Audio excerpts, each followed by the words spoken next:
Dear students, welcome to online class. I will discuss completing sentence for class 9.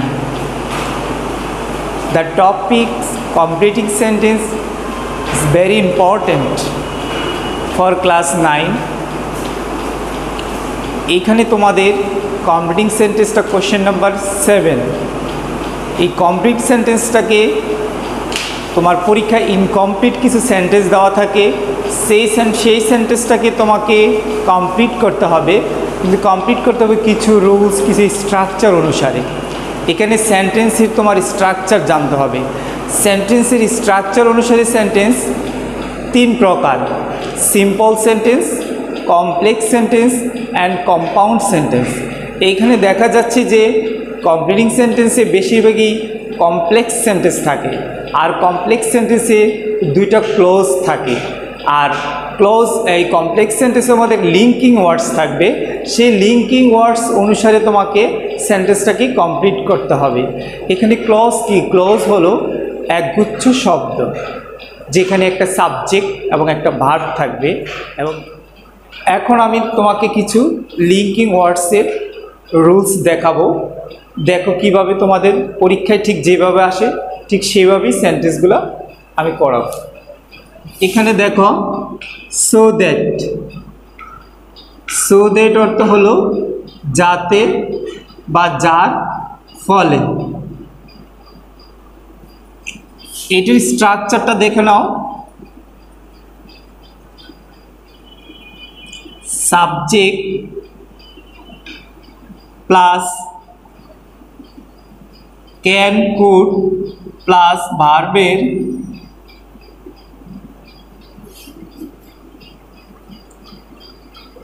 Base form plus object বা complement.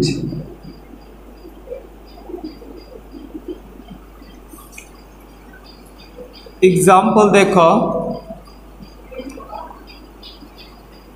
we work hard so that।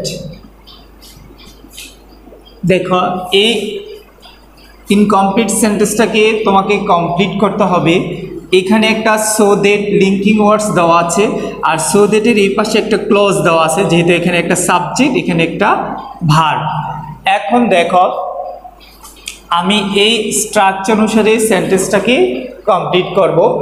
এইখানে দেখো কি দেওয়া আছে, so that. তাহলে so দ্যাটের স্ট্রাকচারটা তোমাকে অবশ্যই মেমোরাইজ করতে হবে এবং এই স্ট্রাকচারটা তোমাকে অবশ্যই মনে রাখতে হবে। এখন দেখো we work hard so that. তাহলে আমি এই স্ট্রাকচার অনুসারে যদি প্রথমে সাবজেক্ট বসাবো, এখানে সাবজেক্ট সেন্টেন্সে কি উই, তাহলে উই আসবে। তারপরে দেখো সাবজেক্টের পরে ভার্ব, এই ভার্বটা দেখো, ভার্বটা যদি তোমাকে প্রেজেন্ট ফর্ম হয় তাহলে এই পাশে ক্যান বসবে, আর যদি ভার্বটা পাস্ট ফর্ম হয় তাহলে কুড বসবে। এখন ক্যান না কুড, তাহলে যেহেতু সাবজেক্ট ভার্বটা প্রেজেন্ট ফর্ম তাহলে আমরা ক্যান বসাবো। তারপরে সেন্টেন্সটার বাংলা মিনিং কি? বাংলা অর্থ অনুসারে ওই অনুসারে পরের তোমার বেস ফর্ম যে ভার্বটা সেটা বসাতে হবে। তাহলে we work hard so that, আমরা কঠোর পরিশ্রম করি যাতে উই ক্যান কি, আমরা যেন উন্নতি করতে পারি। We can shine in life, এখানে শাইন দিতে পারো, বা সাকসিড বা প্রসপার ইন লাইফ দিতে পারো। তাহলে এইভাবে তুমি একটা ইনকমপ্লিট সেন্টেন্সকে কমপ্লিট করবা। এখানে 2টা ক্লজ হয়েছে, যেমন সো দ্যাটের আগে একটা ক্লজ, পরে একটা ক্লজ, মাঝখানে একটা লিঙ্কিং ওয়ার্ডস বসছে।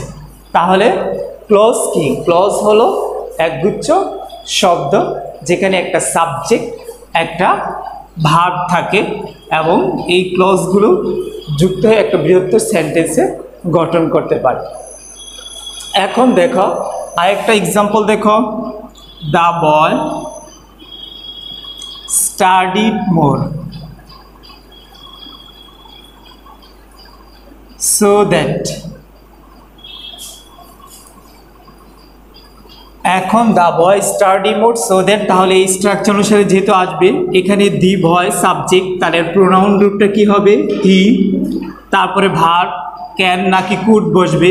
এই ভার্বটা কি প্রেজেন্ট না পাস্ট? যদি পাস্ট হয় তাহলে কুড, প্রেজেন্ট হলে স্টাডি, যেহেতু এটা পাস্ট ফর্ম, পাস্ট রূপ, তাহলে আমি কুড বসাবো। হি কুড, এই অর্থটা কি বাংলা মিনিংটা? The boy study more so that, লোক মানে ভালোটি পড়াশোনা করে ওর যাতে কি করতে পারে, পড়াশোনা করলে সে পরীক্ষায় ভালো করতে পারে। তার ডু অর্থ করা অয়েল, ডু অর্থ করা অয়েল মানে ভালো, ইন দ্য এক্সামিনেশন।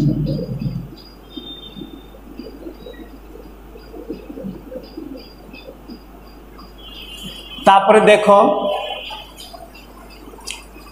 এখানে আরেকটা এক্সাম্পল দেখতে পারো, we go to school so that, আমরা স্কুলে যাই, যাতে স্কুলে যে আমি কেন যাই, তাহলে এইখানে দেখো স্ট্রাকচার অনুসারে সাবজেক্ট আসবে ক্যান কুড, যেহেতু এটা present form verb, we can, তারপরে কি স্কুলে কি আমরা শেখার জন্য যাই, শিখা ইংলিশ কি হলো লার্ন, উই ক্যান লার্ন, তাহলে we go to school so that we can learn. দেখো তারপর নেক্সট লিঙ্কিং ওয়ার্ডসের রুলসটা দেখো, দেখো পরের লিঙ্কিং ওয়ার্ডসটা সো ডট ডট দ্যাট, এখানে এর বাংলা মিনিংটা দেখো এত যে, এখানে সো ডট ডট দ্যাট এর মাঝে অ্যাডজেক্টিভ বা অ্যাডভার্ব ওয়ার্ড থাকবে। দেখো এটার স্ট্রাকচারটা ঠিক সেম সো দ্যাটের মতোই, শুধু এখানে নেগেটিভ সেন্স কাজ করবে, এই জন্য subject plus can not plus could not plus ভার্বের বেস ফর্ম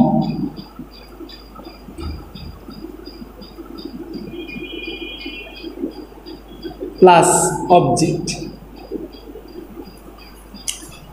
এখন এক্সাম্পল দেখো, the man is so weak that. এখন এই সেন্টেন্সটা এই স্ট্রাকচার অনুসারে আমি কমপ্লিট করব, যেহেতু এই সেন্টেন্সে এখানে সো, এখানে দ্যাট, মাঝখানে একটা অ্যাডজেক্টিভ ওয়ার্ড আছে, তাহলে এটার বাংলা মিনিংটা কি আসে? The man is so weak that, লোকটি এত দুর্বল যে। এখন স্ট্রাকচারের সাবজেক্ট আসবে, এখানে সাবজেক্ট দি ম্যান, তাহলে একজন হি পুরুষ, তাহলে হবে হি, এখানে am is are present tense, তাহলে আসবে ক্যান নট, তারপরে ভার্বের বেস ফর্ম, আমরা জানি মডাল ভার্বের পরে ভার্বের বেস ফর্ম বসে, হি ক্যান নট ওয়াক, লোকটা এত দুর্বল যে সে হাঁটতে পারে না। একটা দেখো পাস্ট টেন্সের এক্সাম্পল দেখো, the girl was so sick that, মেয়েটি এত অসুস্থ যে, তাহলে স্ট্রাকচার সে ঠিক সাবজেক্ট আসবে, এখানে দি গার্ল, এর প্রোনাউন রূপটা কি আসবে? শি, যেহেতু ওয়াজ আর পাস্ট টেন্স, তাহলে আসবে কি? Could not, she could not, সে এত দুর্বল যে মুভ, কুড নট মুভ, সে নড়তে পারে না। The girl was so sick that she could not move, তাহলে স্ট্রাকচার অনুসারে সাবজেক্ট আসলো ক্যান বা কুড নট, যেহেতু পাস্ট টেন্স কুড নট আসছে, ভার্বের বেস ফর্ম মুভ, মুভ অর্থ নড়াচড়া করে। তাহলে এইভাবে দেখো আরেকটা সেন্টেন্স দেখো, time, time is so valuable that. এখন এইটাকে দেখো, তুমি এই রুলস অনুসারে যদি করি, সাবজেক্ট আসবে এখানে টাইম, যেহেতু এটা একটা বস্তুবাচক সাবজেক্ট, এখানে ইট আনতে হবে। যদি ইট আনি তাহলে এই সেন্টেন্সটাকে পেসিভ ফর্মে করতে হবে, পেসিভ ভয়েসে করতে হবে, যেহেতু টাইমটা কারা ব্যবহার করে বা অপচয় করে? আমরা করি। তাহলে কি দিবা? Time is so valuable that we can not waste. এইখানে দেখো am is are present tense, তাহলে ক্যান নট আসছে। যদি আমি এটাকে ইট দিয়ে যদি করি, যেহেতু subject time, so valuable that it তাহলে যদি এখানে টাইম যদি আমি ইট দিয়ে নিয়ে করি তাহলে পেসিভ ফর্মে করবা, ইট ক্যান নট। আমরা জানি মডাল ভার্সে পেসিভ রুলটা বি আসবে, বি এর পরে ভার্বের পাস্ট পার্টিসিপল ফর্ম, তাহলে it can not be wasted. মানে এইভাবে তুমি দুইভাবেই করতে পারো, এইভাবেও সেন্টেন্সটা করা যায়। তাহলে দেখো পরের লিঙ্কিং ওয়ার্ডসের রুলসটা দেখো, পরের লিঙ্কিং ওয়ার্ডসটা দেখো, অ্যাজ ইফ বা অ্যাজ দো, অর্থ হলো যেন। তাহলে এই স্ট্রাকচারটা দেখো, এই স্ট্রাকচারটা দুইটা হবে। প্রেজেন্ট ফর্ম হলে এক রকমের, দেখো প্রেজেন্ট ফর্মে subject plus verb two plus object, আর এটা আরেকটা করা যেতে পারে, দেখো subject plus were plus extension বা অবজেক্ট। যদি ভার্ব টু হয় তাহলে দেখো সাবজেক্ট প্লাস হেড প্লাস ভার্বের past participle form plus object, और subject plus had been plus extension. এইখানে দেখো এক্সাম্পলগুলো, the boy talks as if. আরেকটা এক্সাম্পল দেখো,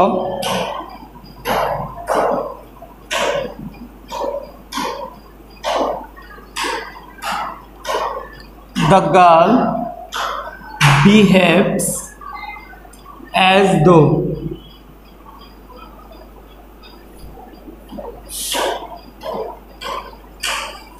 the boy talks as if, তাহলে তোমাকে এই অ্যাজ ইফের স্ট্রাকচারটা জানতে হবে।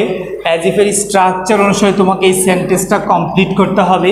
এখানে তুমি দুইভাবেই করতে পারো, যেহেতু এখানে সাবজেক্টের পর প্রেজেন্ট ফর্ম টক্স, এটা প্রেজেন্ট ফর্ম এই ভার্বটা, তাহলে তুমি এই ফর্মটা নিয়েও করতে পারো, এই ফর্মটা নিয়েও করতে পারো। তাহলে তুমি দেখো আমি প্রথমটা দিয়ে করছি, এখানে সাবজেক্ট দি বয়, তাহলে আমি সাবজেক্ট দি বয়ের পরিবর্তে কি আসবে, হি। এখানে ভার্ব টু, ভার্ব টু কি আসবে, দেখো verb two he knew everything. Bangla মিনিংটা দেখো, ভালো একটি কথা বলে যেন সে সব কিছু জানে। এখন দেখো আমি নিচের অংশ, নিচের ফর্মটা দিয়ে করব, স্ট্রাকচারটা দিয়ে করব, the girl behaves as if, মেয়েটি এরকম আচরণ করে যেন কি সে, হি এখানে ওয়ার, যেটা আনরিয়াল পাস্ট টেন্স, যে ইমাজিনেশন বলা হয়, হি ওয়ার ম্যাড, তাহলে শি ওয়ার ম্যাড। এখানে আরেকটা এক্সাম্পল দেখো, পাস্ট ফর্মের আমি দিচ্ছি সেকেন্ড রুলে, দেখো হি টকড অ্যাজ ইফ। তাহলে এই স্ট্রাকচার অনুসারে যদি আমি সেন্টেন্সটাকে কমপ্লিট করি, তাহলে প্রথমে সাবজেক্ট আসবে, সাবজেক্ট কি আছে, হি, তাহলে হিকে নিব। এটা যেহেতু পাস্ট টেন্স, পাস্ট টেন্স হলে কি আসবে, হ্যাড, হ্যাডের পরে ভার্বের বি থ্রি, তাহলে নো এর বি থ্রি কি হবে, known, know new known, he had known everything.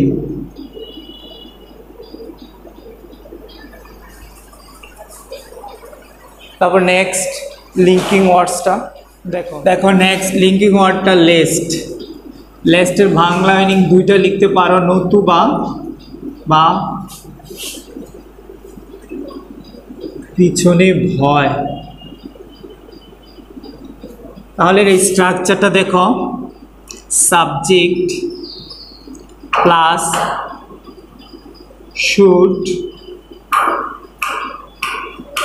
Mite plus ভার্বের বেস ফর্ম প্লাস অবজেক্ট। তাহলে এই স্ট্রাকচার অনুসারে কিছু এক্সাম্পল লিখো।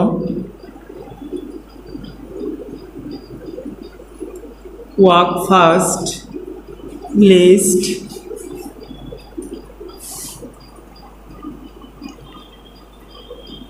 read attentively,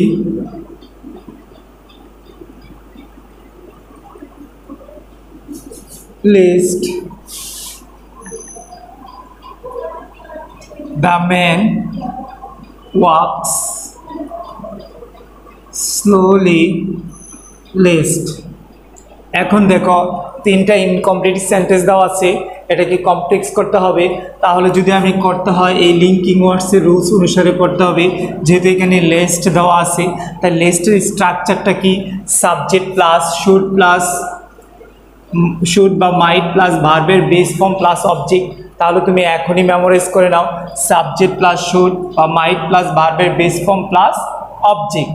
এইখানে দেখো ওয়ার্ক ফার্স্ট লিস্ট, এখানে সাবজেক্ট বসাবো। যেহেতু এই সেন্টেন্সটা ইম্পারেটিভ সেন্টেন্স, প্রথম ভার্ব ইউটা যখন উজ্জ্ব, তাহলে এখানে কি করবা? ইউ বসাবা। যদি ইম্পারেটিভ সেন্টেন্স সাবজেক্ট প্রথমে থাকে তাহলে তুমি এটাকে ইউ দিবা। তাহলে ওয়ার্ক ফার্স্ট লিস্ট ইউ, এখানে সাবজেক্ট আসলো ইউ, শুড বসাবা, শুড বা মাইট, ইউ শুড। তাহলে অর্থটা কি আসে? ওয়ার্ক ফার্স্ট লিস্ট, দ্রুত হাঁটো, নতুবা কি হবে? তুমি ট্রেনটা মিস করবে, বাসটা মিস করবে, তোমার পিছনে একটা ভয়ের কাজ করবে। তাহলে ভার্বের বেস হলো miss, you should miss the train. তাহলে নেক্সট সেন্টেন্স দেখো, রিড অ্যাটেন্টিভলি, পড়াশোনা করো, না হলে কি হয়? নতুবা তুমি পরীক্ষা ফেল করবে, তোমার একটা ভয়ের কাজ করবে। তাহলে ইউ মাইট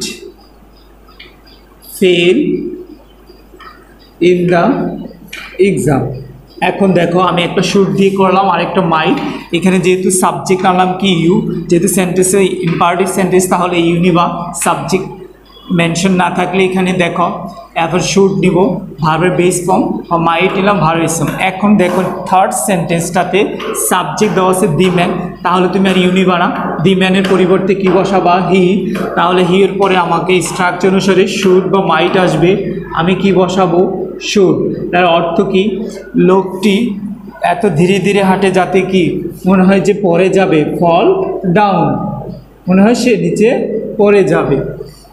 দেখো পরে দেখো আনলেস, আনলেস অর্থ হলো যদি না, এখানে if plus not.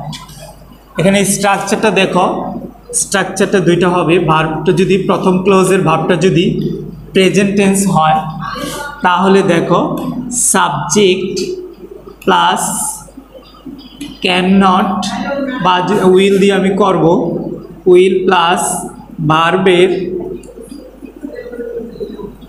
Base form plus extension.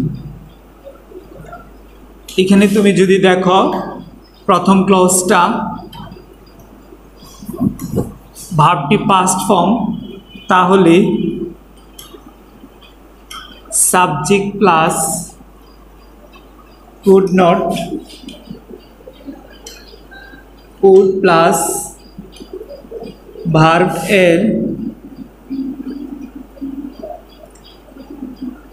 Base form plus extension. এখানে কিছু এক্সাম্পল দেখো। আনলেস যদি এখানে তোমাকে কনজাংশন রূপে বসে, যদি প্রিপোজিশন না হয় তাহলে দেখো unless you work hard,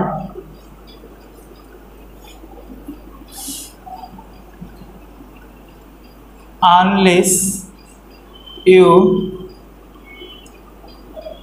learn English,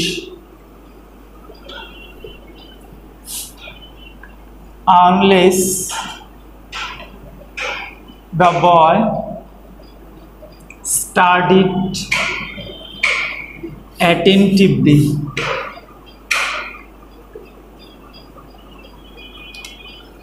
দেখো এইখানে আনলেসের স্ট্রাকচারটা দেখো, দুইটা স্ট্রাকচার। যেহেতু এই পাশে তোমাকে একটা ক্লোজ দেওয়া আছে, এই ক্লোজে যদি ভার্বটি প্রেজেন্ট টেন্স হয় তাহলে উপরের স্ট্রাকচারটা ফলো করবা, যদি ভার্বটা পাস্ট টেন্স হয় তাহলে নিচের স্ট্রাকচারটা ফলো করবা। এইখানে দেখো আনলেস ইউ ওয়ার্ক হার্ড, এটার অর্থ কি? যদি তুমি কঠোর পরিশ্রম না করো। এইখানে দেখো সাবজেক্ট বসাবো প্রথমে, এখানে সাবজেক্ট কি আছে? ইউ, তাহলে ইউকে নিয়ে আসো। তারপর এখানে ভার্বটা present form can not, you can not. তাহলে ভার্বের বেস ফর্ম আমরা জানি মডাল ভার্বের পরে ভার্বের বেস ফর্ম বসে। এটার মিনিং, বাংলা মিনিং অর্থ অনুসারে you can not prosper in life.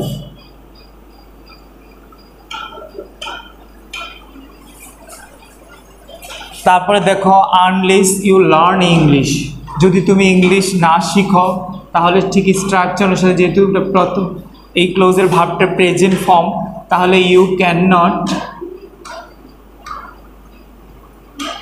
Gate a good job. দেখো এখানে স্ট্রাকচার অনুসারে সাবজেক্ট ইউ ইউ আসলো, যেহেতু লার্ন ভার্বটা প্রেজেন্ট টেন্স তাহলে ক্যান নট আসলো, আর ক্যান নটের পরে যে ভার্বের বেসে একটা ভার্ব বসাবা, এইটার অর্থ অনুসারে এটা তোমার নিজ থেকে আনতে হবে, সেন্টেন্সের মিনিং অনুসারে তোমাকে এই ভার্বটা বসাতে হবে। তাহলে এটা অর্থ কি? যদি তুমি ইংলিশ না শিখো তাহলে তুমি একটা ভালো চাকরি কি পাবা না। এখন দেখো আনলেস একটা পাস্ট টেন্সের, দেখো unless the boy studied attentively, যদি ভালোটি মনোযোগ দিয়ে পড়াশোনা না করে, তাহলে এখানে সাবজেক্ট বসাবো, সাবজেক্ট দি বয়, তাহলে হি। তাহলে এখানে আমি একটা উড দিয়ে করি, যেহেতু এখানে কুড নটও দিতে পারো, যেহেতু এই ভার্বটা পাস্ট টেন্স স্টাডিড, আমি একটা উড দিয়ে যদি করি তাহলে you would, he would fail in the examination.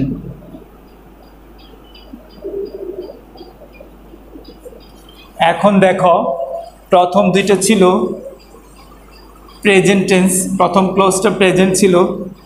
Third এক্সাম্পলটা দেখো পাস্ট টেন্সের, এই ক্লোজের ভার্বটা ছিল পাস্ট টেন্স, তাহলে আমি নিচের স্ট্রাকচারটা অনুসারে করব।